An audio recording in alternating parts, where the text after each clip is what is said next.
안녕하세요. 김태현의 현명한 투자자 방송 시작하겠습니다. 오늘은 CJ 시푸드에 대해 좀 설명을 드리겠는데요. 최근 들어서 이 우리나라 김 수출에 대한 뉴스들이 TV에 많이 나옵니다. 다른 언론에서도 보도를 많이 하고, 이게 CJ 제일제당, 즉 CJ 그룹이 이 K푸드를 전 세계적으로 몇 년 전부터 아주 열심히 마케팅을 하며 돈을 뿌렸습니다. 특히 이제 계열사인 CJ ENM을 통해서도 K푸드가 이런 컨텐츠에 많이 노출될 수 있도록 그런 장면을 넣도록 PPI도 하고 하면서 K푸드에 대해서 안전한 식품이고 건강한 식품이고 또 어떤 면에선 쿨한 음식이라는 이런 인식을 외국인들에게 심어줬죠. 특히나 이 건강한 식품을 더 중요시 여기는 선진국 이런 데일수록 이 K푸드에 대한 신뢰도가 많이 올라가고 인지도도 많이 올라갔죠.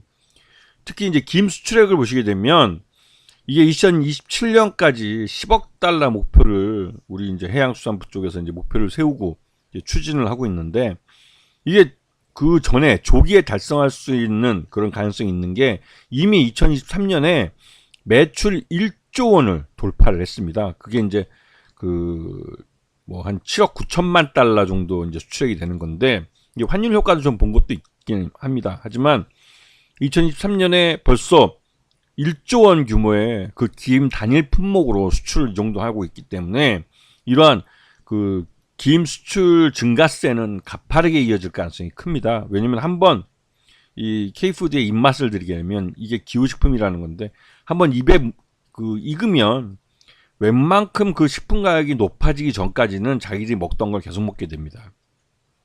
그렇기 때문에 이 김 수출은 계속 늘어날 가능성이 있고, 특히 더 중요한 건 우리나라의 K푸드나 이런 게 잘 되면 곧바로 카피 상품을 내놓고 판매를 하는 중국과 특히 또 이 일본 쪽도 요즘 그런 현상이 나타나고 있는데요. 이 중국 쪽에서 이 김 같은 수산물들은 카피를 요즘 잘 못합니다. 왜냐하면 생산량 자체가 엄청 줄었죠.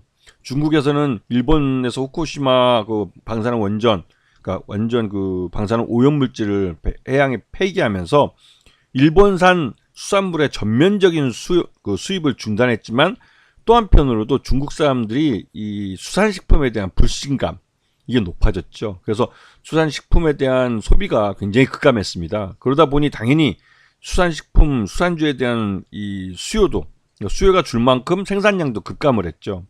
그러다 보니 굳이 이걸 생산량 자체가 적은데 수출까지 할 필요도 없고, 그러다 보니 이 중국 내부 소비하기도 부족한 그런 상황이 돼버렸죠. 그러면 당연히 카피 제품을 못 내놓습니다.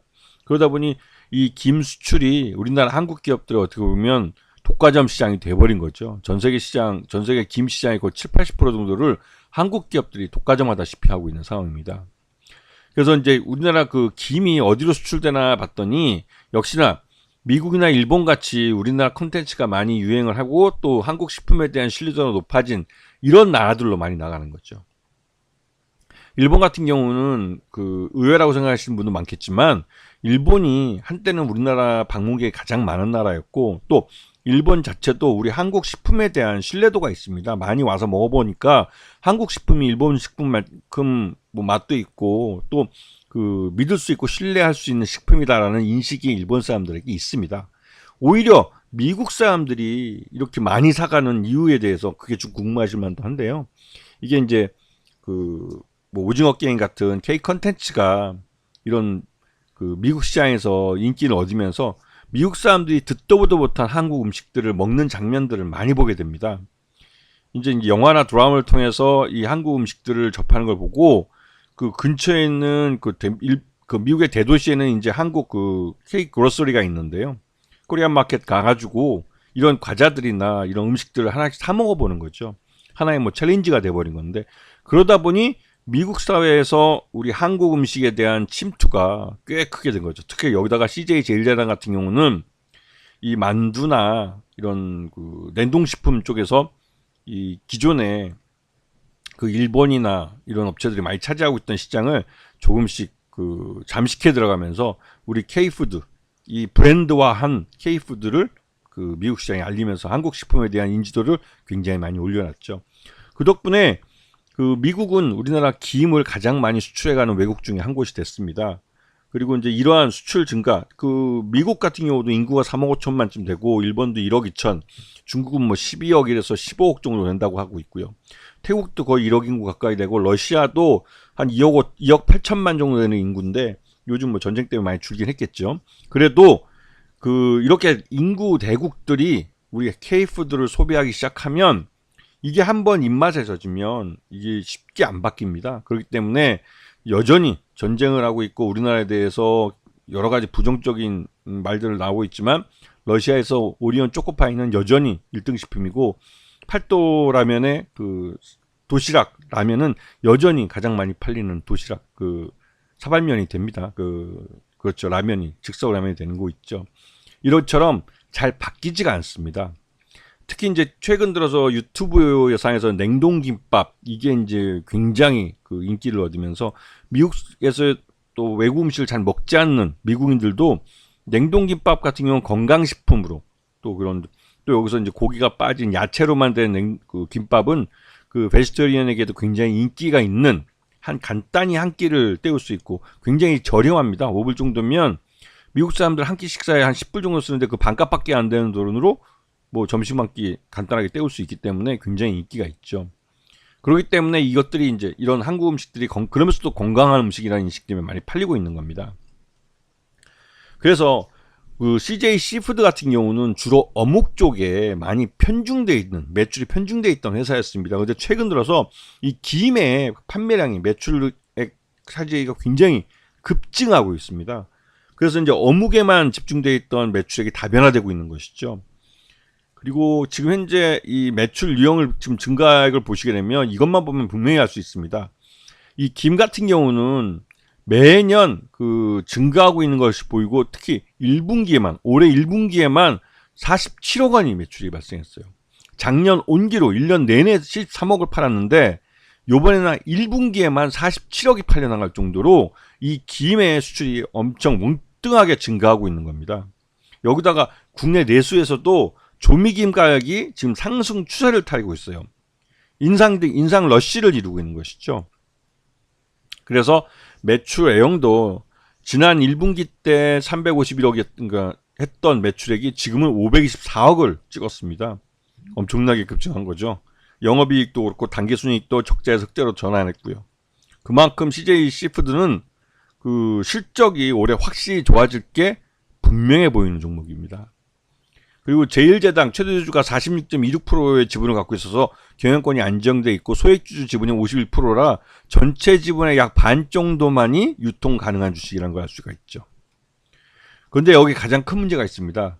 이 후쿠시마 방사능 오염수가 지금 지난달만 해도 이제 4차 방류를 하게 되는데요. 이 방류량이 계속 누적해서 쌓여가면 점점 많아지고 있습니다. 그러다 보면 이 방사능 오염수기 때문에 이게 이제 그 안에 핵종들이 제거되지 않고 또 그런 것들이 이 수산 생태계에 수중 생태계에 어떤 이제 이 방사능 오염 물질을 퍼뜨리게 되면 이게 말 그대로 오염이 되는 것이죠. 그리고 이러한 것들이 결국은 바다는 다 연결되어 있기 때문에 언젠가는 우리나라 바다에도 찾아올 가능성이 큽니다. 그래서 지금 BBC에서 나온 이 태평양 지역의 이제 해류를 보시게 되면 우리 그 일본 쪽에서 지금 그 방사능 폐기물을 바다에 버린 게 크로시어 난류를 타고 바다를 한 바퀴 돌아서 결국은 우리 한반도 주변 해역으로 찾아오게 된다는 것이죠. 이게 이제 짧으면 6개월, 길면 1년 정도 되기 때문에 그 점점 이 방사능 오염 물질이 우리 바다에 올 가능성이 점점 이제 높아지고 있는 것이죠. 뭐 지금 당장 뭐 일본이나 태평양 도서 그 국가들처럼 당장 피해가 있기보다는 시간차를 갖고 있는 것으로 생각할 수 있고 또 이 문제가 이슈화 돼버리면 우리나라 수산물도 역시나 마찬가지로 방사능 오염물질에 대한 의구심을 불신감을 받게 될 가능성이 큽니다.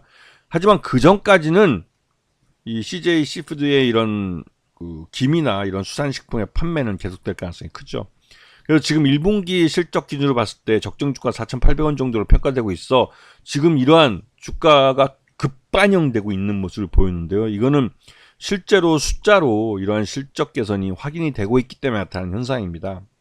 그러면서 앞에 말씀드렸지만 이런 후쿠시마 방사능 오염수 해양 폐기라는 악재가 있기 때문에 사람들의 소비가 언제 또 바뀔지 모른다는 불안감이 있기 때문에 지금 이 선취매가 들어오지 못하고 시장을 관망하고 있던 것이죠. 그러다가 이런 그 숫자로 이런 그 후쿠시마 방사능 오염수의 해양 폐기에도 불구하고 숫자로 소비자들이 계속 소비를 하고 있다는 걸 확인시켜 줬을 때 주가에 이게 이제 실적이 곧바로 반영돼 버린 겁니다. 물론 그게 너무 급작스럽게 반영됐기 때문에 이 주가가 이제 오버슈팅한 측면이 있죠. 일반적으로 그러니까 주가가 실적을 제대로 반영하지 못하면 뒤늦게 실적이 공개된 다음에 이게 급하게 반영되는 경우가 많습니다. 하지만 이렇게 했을 때 주가가 오버슈팅하는 부분은 그 다음 분기 실적이 더 좋아지지 않는 한 반드시 적정 주가 아래로 다시 내려오는 경우가 많아요. 그때는 그 장대 양봉을 보고 급등해서 그 추격 매수했던 투자자들이 또 빠르게 손절매를 치면서 이게 말 그대로 적정 주가 그 밑으로 하회하는 경우가 많습니다. 그리고 이제 이러한 손바뀜이 이루어지고 어느 정도 투자자들이 다시 또 이제 이성을 찾게 되면 그때 가서 다시 또 실적을 그 다음 분기의 실적을 관심을 갖게 되는 거죠. 그래서 결국은 주가란 것은 실적을 반영해서 갈 수밖에 없습니다. 이런 부분을 잘 보시고 일희일비하지 마시고 그 하루하루 움직이는 것의 큰 흐름을 보시면서 시장에 접근하시면 충분히 그 수익을 낼 수 있는 종목들이라는 것이죠. 아시겠죠? 자, 오늘 방송 여기서 마치겠습니다. 감사합니다.